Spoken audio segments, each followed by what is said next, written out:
Tara, magluto naman tayo ngayon ng ating tanghalian na may sabaw. At ito na nga ay ang nilagang baka.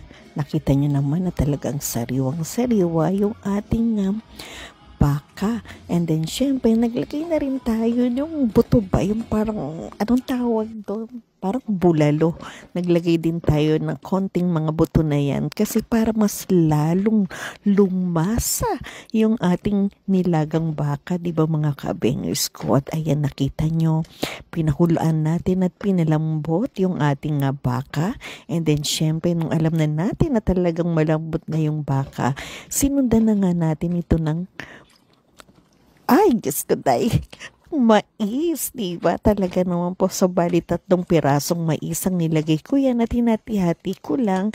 And then, syempre, nagdagdag na rin tayo ng mix na Diyos ko po, nakalimutan ko na, my God, yung mix na fishball, squid balls, kikiam, diba? And then, syempre, nung kumulo na nga yan, nilagay na rin natin yung ating mga gulay na repolyo and then, syempre, yung pechay. At ayan na, hayaan lang natin siyang kumulo, diba? So, isang kulo lang yan.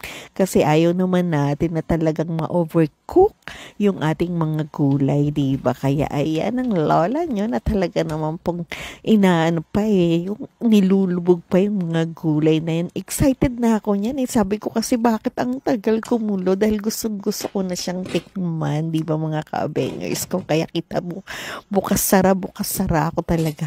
At ayan na, ito na.